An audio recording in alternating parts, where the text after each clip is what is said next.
அம்மா இதை மட்டும் கொஞ்சம் கழுவி வச்சிருமா. டம்ளரை கழுவல, அப்படியே விளக்காம தான் போட்டிருக்கேன். இந்தா மாடு, டீய குடிச்சல கழுவிக்கணுன்ற அறிவு வேணா உனக்கு?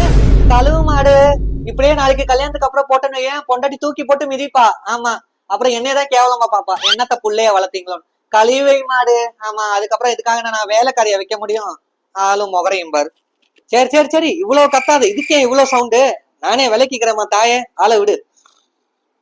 எப்பா எம்பிட்டு டயர்டு. சரி கொஞ்ச நேரம் இது பாப்போம், சிறகடிக்க ஆசை. அம்மா கொஞ்சம் டிவி தரியா, கொஞ்ச நேரம் பிளே ஸ்டேஷன் தரேன். அப்புறமா பாக்குறியா டிவி? அது டிவி வேணுமா? எதுக்குடா உனக்கு டிவி? டிவி எல்லாம் தர முடியாத, உட்காந்த சீரியல் நல்லா போயிட்டு இருக்கு. முதல்ல உனக்கு எதுக்கு டிவி? என்னது பிளே ஸ்டேஷனா? வந்துட்டேன் வேணா, நாளைக்கு பரிச்சை வச்சுட்டு பிளே ஸ்டேஷன் லோ ஸ்டேஷன் போடாங்கிட்டு. இந்தாமா நீ கேட்ட தக்காளி எல்லாமே இருக்கு, புடிச்சுக்க. ஏண்டா கடைக்கார அண்ணாச்சி வந்துட்டு 98 ரூபா தான் இருக்குனாரு, பேலன்ஸ் 2 ரூபாங்கடா. 100 ரூபாயில கொடுத்து விட்டேன், வாங்கி மிட்டாய் வாங்கி தின்னுட்டியா? இப்ப என்ன வெறும் 2 ரூபா தானே? சரி நெக்ஸ்ட் டைம் போயிட்டு ஒரு வேலை அப்போ வாங்கிட்டு வரேன். இதுக்காக வேகாத வெயில என்னால நடக்க முடியாது.